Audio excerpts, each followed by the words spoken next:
پاکستان کے عوام اس ظلم کو معاف نہیں کریں گے۔ اب وہ تمام لوگ جو 25 مئی کے واقعات میں ملوث تھے، جنہوں نے انسانی حقوق کی بدترین پامالی کی، ان کو دوبارہ لایا جا رہا ہے۔ آج ہم نے الیکشن کمیشن میں یہ درخواست دی ہے کہ یہ لوگ جو 25 مئی کے واقعات میں براہ راست ملوث تھے، ان کو پنجاب میں تعینات نہ کیا جائے۔ اس کے باوجود اگر وہ یہاں پہ تعینات رہے یا تعینات کیے گئے تو ہم الیکشن کمیشن اور ان کے ممبران کو، ان کے خاندانوں کو اور یہ جو لوگ ہیں ان کو وارن کرتے ہیں کہ اگر ہمارے ساتھ زیادتیوں کا سلسلہ ہوا، یہ زیادتیوں کا سلسلہ آپ کو واپس پے کرنا پڑے گا۔ یہ بات واضح طور پہ اپنے پاس لکھ لیں۔ ہم نے بڑا صبر کیا ہے، ہم نے بڑی احتیاط کی ہے، لیکن یہ معاملہ چلنے کا نہیں ہے۔ اس کے بعد جس طریقے سے آج پاکستان کی پارلیمنٹ چل رہی ہے، پاکستان کی پارلیمنٹ کے اندر اس وقت نیشنل اسمبلی کے اندر 40% نشستیں خالی ہیں۔ یہ نشستیں اگر آپ دوبارہ ابھی فل کرنا چاہتے ہیں، آپ کو 17 سے 20 ارب روپیہ چاہیے۔ آپ کی پنجاب کی اسمبلی ڈیزالوڈ ہے، آپ کی خیبر پختونخوا کی اسمبلی ڈیزالوڈ ہے۔ یہ پورا سیٹ اپ نیا کریٹ کرنے کے لیے آپ ابھی 45-50 ارب روپیہ خرچ کریں یا 3 مہینے بعد نیشنل اسمبلی توڑیں اور پھر دوبارہ اتنے پیسے خرچیں 60% نشستوں کے لیے۔ پاکستان میں اس وقت 65% نشستیں خالی ہیں ہمارے ایوانوں میں۔ 35% نشستیں بنانے کے لیے دوبارہ انتخابات ہونا ناممکن ہے۔ اس لیے میں جوڈیشری سے کہتا ہوں اپنا کردار ادا کریں۔ یہ بحران آپ کی وجہ سے آیا ہے۔ اگر آج سپریم کورٹ نے اسپیکر کی رولنگ کو الیکشنوں تک جو ہے وہ ختم نہ کیا ہوتا، پاکستان میں الیکشن ہو چکے ہوتے، آج پاکستان میں ہر چیز جو تھی وہ اپنی پلیس پہ آ چکی ہوتی، اپنی جگہ پہ آ چکی ہوتی۔ بدقسمتی سے سپریم کورٹ کی رولنگ کی وجہ سے ایک اتنا بڑا سیاسی بحران پاکستان میں پیش آیا ہے جس سے 22 کروڑ لوگ جو ہیں ان کی کمر ٹوٹ گئی ہے۔ ہمارے ایک نااہل وزیر اعظم اور اس کی کابینہ کو مسلط کیا گیا ہے۔ کل سے 24 گھنٹے سے بجلی بند ہے۔ وہ جو پاور منسٹر ہے دستگیر خان، وہ بیٹھا ہوا کبھی ایک دکان میں پائے کھا رہا ہے، کبھی کسی دوسری دکان میں پائے کھا رہا ہے۔ ہمارے دور میں جب یہ بجلی گئی تھی، to be fair with Omar Ayub, 10 گھنٹے وہ آپریشن روم میں رہا۔ اس نے رات کو سویا نہیں جب تک بجلی بحال نہیں ہوئی۔ اور یہاں پہ منسٹر صاحب ہیں، وہ کبھی ایک دکان پہ جا کے پائے کھا رہے ہیں، کبھی دوسری دکان پہ جا رہے ہیں، پھر آ کے پریس کانفرنس کر رہے ہیں۔ اس وقت جو سیٹ اپ پاکستان کے اندر چلایا جا رہا ہے اس کا آئین سے کوئی تعلق نہیں ہے، وہ مافیاز کا سیٹ اپ ہے۔ ان مافیاز کو جو پاکستان کے اوپر مسلط کیا گیا ہے ہم مسترد کرتے ہیں۔ پاکستان ایک اکنامک میلٹ ڈاؤن کی طرف بڑھ رہا ہے اور پولیٹیکل میلٹ ڈاؤن ہو چکا ہے۔ جن اسمبلیوں میں 65% لوگ ہی نہیں ہیں اگر اسمبلیوں میں، تو پاکستان میں اس وقت آئینی سیٹ اپ تو نہیں چل رہا۔ ہم کہتے ہیں آئین کو بحال کیا جائے، ایک ایسی حکومتیں بنائی جائیں جس کے اوپر تمام کو اعتبار ہو اور ملک کو نیشنل الیکشنز کی طرف لے کے جایا جائے، جو کہ واحد حل ہے اس وقت پاکستان کے مسائل کا۔ اور اگر اس کو روکنے کی کوشش کی گئی، آج ہفتہ ہو گیا ہے یہ گورنر پنجاب اور گورنر خیبر پختونخوا، آپ آرٹیکل 105 کی مسلسل خلاف ورزی کر رہے ہیں۔ آپ الیکشن کی تاریخ نہیں دے رہے۔ یہ سبورژن آف دا کانسٹیٹیوشن ہے۔ آپ کو آرٹیکل 6 کے کیسز کا سامنا کرنا پڑے گا کل۔ آپ جو لوگ اس وقت طاقتور ہیں، طاقت سدا نہیں رہتی، طاقت تو آنی جانی ہے، لیکن یہ بعد میں گلے پڑ جاتی ہیں چیزیں۔ آپ آج جو الیکشن کی ڈیٹ نہیں دے رہے، الیکشن کمیشن بھی اور یہ دونوں گورنر بھی، یہ اپنے آپ کو پاکستان کے آئین سے بغاوت کے مرتکب ہو رہے ہیں۔ اور ہمیں جب بھی موقع ملا ان کے گلے جو ہیں ان میں وہی رسے فٹ آئیں گے جو ہمارے آئین نے پرووائڈ کیے، اور یہ خطرناک گیم کر رہے ہیں۔ پاکستان کو آپ ایک ایسے ایندھن بنا رہے ہیں ایک ایسی لڑائی میں جو آپ کی صرف 4-6 لوگوں کے مفادات کے اوپر مبنی ہے۔ فوری طور کے اوپر نئے انتخابات کی طرف بڑھے، یہ واحد حل ہے جس سے پاکستان میں سٹیبلٹی آئے گی۔ بسم اللہ الرحمن الرحیم. جیسے کہ فواد چودھری صاحب نے بتایا، آج پاکستان تحریک انصاف نے اور چیئرمین عمران خان صاحب نے یہ فیصلہ کیا ہے کہ محسن نقوی صاحب کو تو خیر ہم انشاءاللہ تعالی عدالت میں جا کے ان کے خلاف ثبوت بھی دیں گے ان کی جانبداری کا اور ان کی کرپشن کا.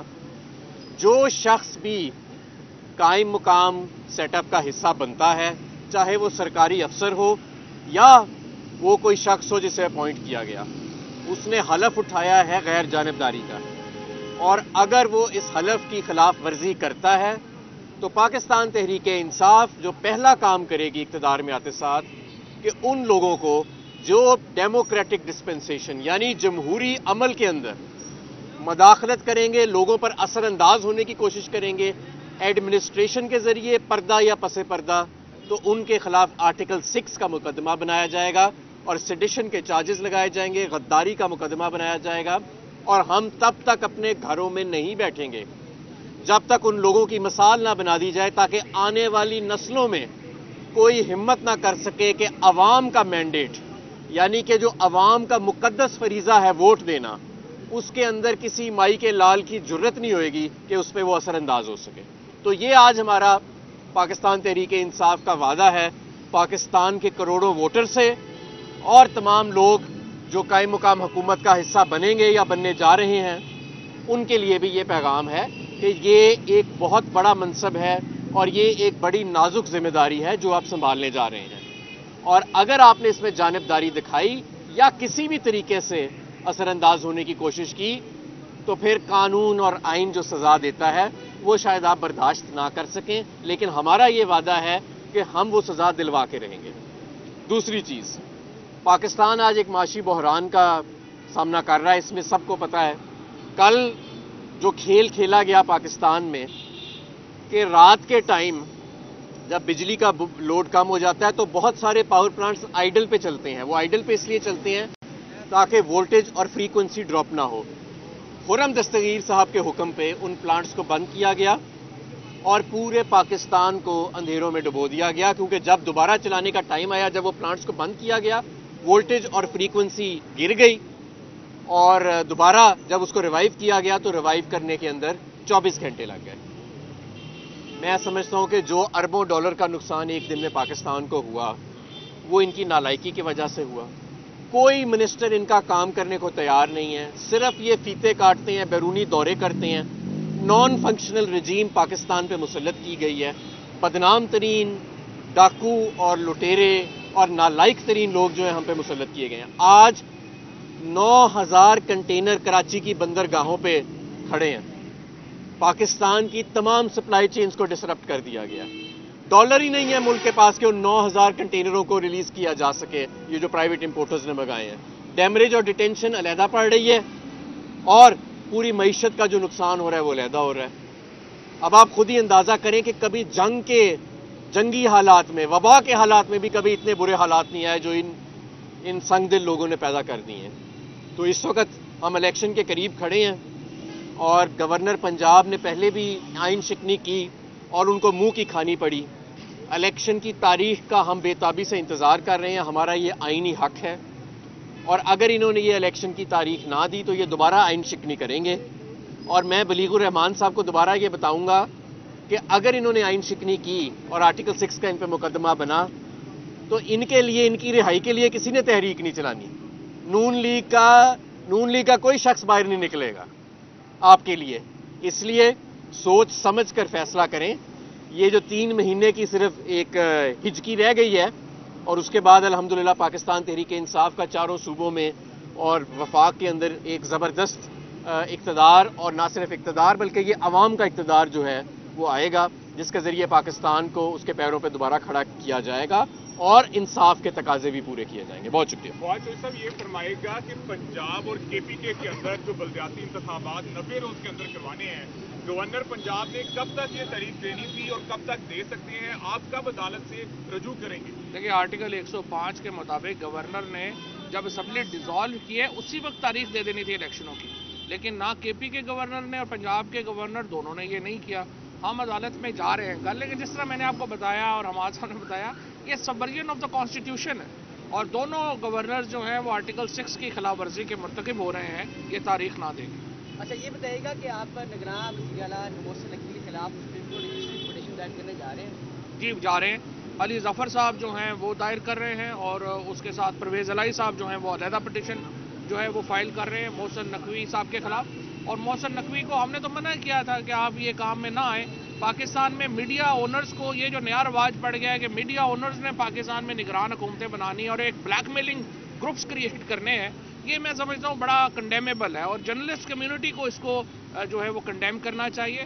اور یہ جو میڈیا مالکان نے ایک بلیک میلنگ کا ایک پورا ذریعہ بنا لیا ہے اپنے میڈیا کے گروپس کو، اس کو ختم ہونا چاہیے۔ فواد چودھری صاحب یہ بتائیں کہ آپ ہر جب آپ کو پتا تھا کہ تمام ادارے جو ہیں وہ آپ کے خلاف ہیں اور آپ نے اگر یقین ہوتی تو آپ کے ساتھ یہی ہونا تھا، یہ سب پتا تھا، پھر آپ نے اتنا بڑا رسک لیا، کیا سوچ کے لیا؟ عوام کا سوچ کے، کیونکہ دیکھیے تحریک انصاف کمزور دل لوگوں کی تو پارٹی ہی نہیں نا، نہ عمران خان کے ساتھ کوئی رسک فری پالیٹکس ہو سکتی ہے۔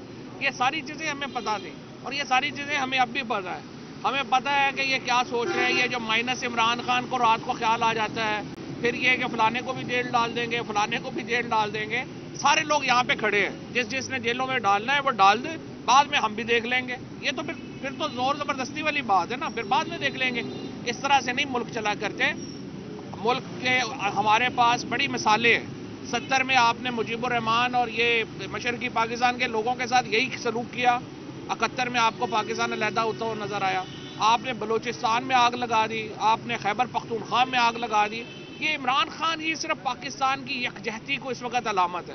عمران خان کی وجہ سے پاکستان اس وقت ایک فیڈرل اسٹیٹ ہے، کیونکہ وہ ایک فیڈرل پارٹی کا لیڈر ہے، اور ہم نے کبھی باتیں اس طرح کی نہیں کی ہے۔ آئین اور قانون کے مطابق چلیں، ہمیں بھی آئین اور قانون کے مطابق چلنے دیں۔ فواد صاحب یہ بتائیں جو آپ نے ابھی 2 فرونٹ اسٹریٹجی اپنائی ہے، ایک ہے تجارتی تحریک کی اور دوسرا قانونی جنگ اڈاپٹ کرنے کی، ان دونوں میں سے آپ کو رزلٹ اورینٹڈ کون سے لگ رہی ہے؟ دونوں رزلٹ اورینٹڈ ہوں گی، اور انشاءاللہ تعالیٰ دیکھیں نا اتنا بلیٹنٹ وائلیشن ہے یہاں پہ جو کیئر ٹیکر چیف منسٹر لگایا گیا ہے، اس کا والنٹری ریٹرن تو آپ سب کے سامنے ہے۔ تو جب ایک بندہ دوبارہ پٹواری نہیں لگ سکتا والنٹری ریٹرن کر کے، تو وہ چیف منسٹر کیسے لگ سکتا ہے؟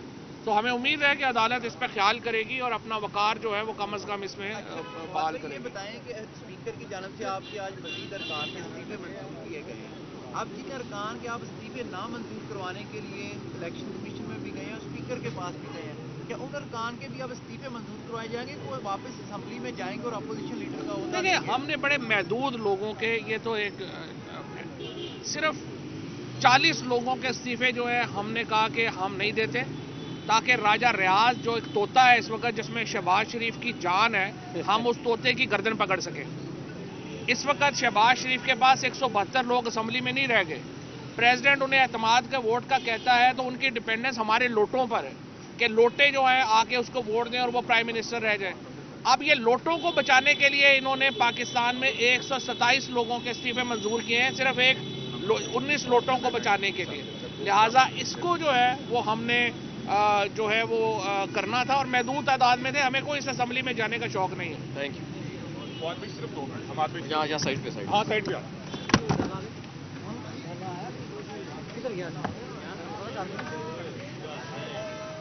یار خوبصورت لگتا ہے